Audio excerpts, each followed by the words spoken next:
Hello दोस्तों, स्वागत है आपका मेरे यूट्यूब चैनल पे। अगर आपको मेरी कहानी पसंद आए तो लाइक करें और अगर आप मेरे चैनल पे नए हैं तो सब्सक्राइब करें। घर में काम करने वाली शांता काकी ने अपनी मालकिन राधा से कहा कि बहू रानी पायल बिटिया को भी अपने साथ रसोई में रखा करें। देख देख कर वह भी कुछ सीख जाएगी। इस वर्ष 11 की हो जाएगी पायल बिटिया। मेरी पोती श्रुति इससे 1-2 साल बड़ी है। घर का सारा काम कर लेती है और खाना भी बना लेती है।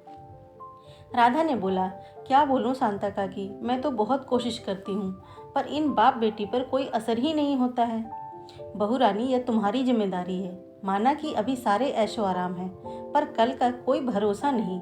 ना जाने कब जिंदगी में कौन सा मोड़ आ जाए, कोई भी नहीं जानता। शांता ने धीरे से कहा। शांता, तुम्हें घर के काम में हाथ बटाने के लिए रखा है, ना कि परिवार के मामले में दखल देने के लिए। मेरी बिटिया राज करेगी, किसी राजकुमार से उसकी शादी करवाऊंगा और तुम्हारे जैसे 4-5 नौकर उसके आसपास घूमेंगे। खबरदार अगर मेरी बेटी के बारे में कोई सलाह दी तो। अचानक से रानी के पिता प्रताप की कड़कदार आवाज़ शांता के कानों में पड़ी। वह बेचारी सर झुका के बोली, जी मालिक। और तुम भी कान खोल कर सुन लो, मेरी बिटिया घर का कोई काम नहीं करेगी, प्रताप ने राधा की ओर देखकर कहा और वहां से चला गया। राधा और शांता एक दूसरे का मुंह देखने लगे। फिर राधा ने बोला, शांता काकी, मैं किसी भी तरह अपनी बिटिया को रसोई का काम सिखाना चाहती हूँ। उसे पराए घर जाना है, चाहे कितने भी नौकर हों, पर लड़की को घर का काम आना ही चाहिए। क्या पता कब कैसे हालात हों। शांता कुछ देर के लिए सोच में पड़ गई। फिर उसकी आंखों में एकदम से चमक आ गई। वह बोली, मालकिन, आपका काम हो जाएगा, पर कैसे वह सब आप मुझ पर छोड़ दीजिए। अगले दिन शांता अपने साथ अपनी पोती श्रुति को लेकर आई। उसकी पोती जब भी यहाँ आती थी तो वह और रानी एक दूसरे के साथ खेलते थे।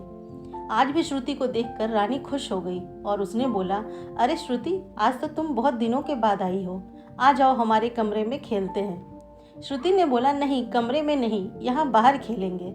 शांता श्रुति को सब सिखाकर लाई थी। रानी ने बोला, बाहर क्या खेलेंगे? यह देखो, मेरे पास बर्तन है, उसी के साथ घर घर खेलेंगे। रानी के लिए यह सब नया था।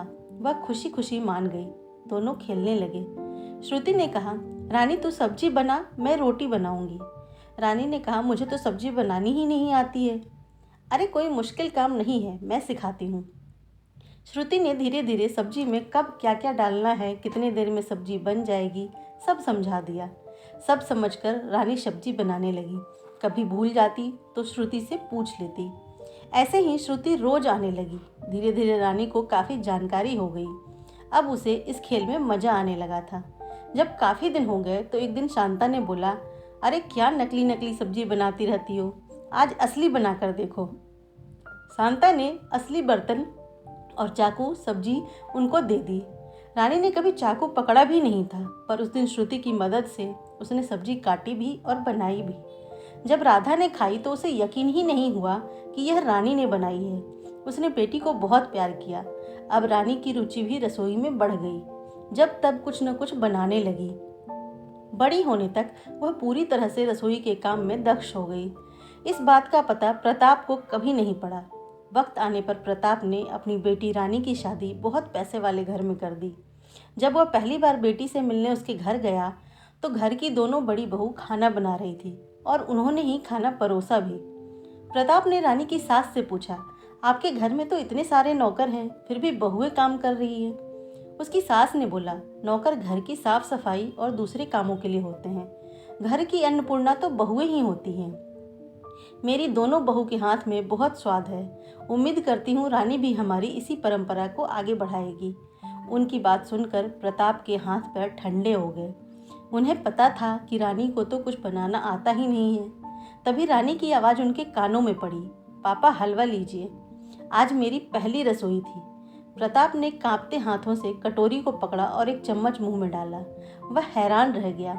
हलवा बहुत स्वादिष्ट था। यह तूने बनाया? जी पापा।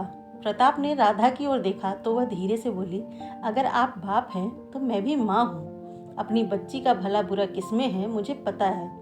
प्रताप की आंखों में आंसू आ गए। उन्होंने आंखों ही आंखों में राधा से माफ़ी मांगी। तब राधा ने मुस्कुराकर कहा, यह सब शांता काकी का कमाल है। प्रताप हैरान रह गया। उसने घर जाकर सबसे पहले शांता काकी से माफ़ी मांगी।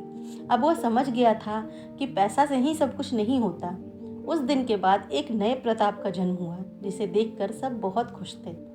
दोस्तों, अगर आपको मेरी ये कहानी पसंद आई हो तो लाइक करें, और अगर आप मेरे चैनल पर नए हैं तो सब्सक्राइब करें। धन्यवाद।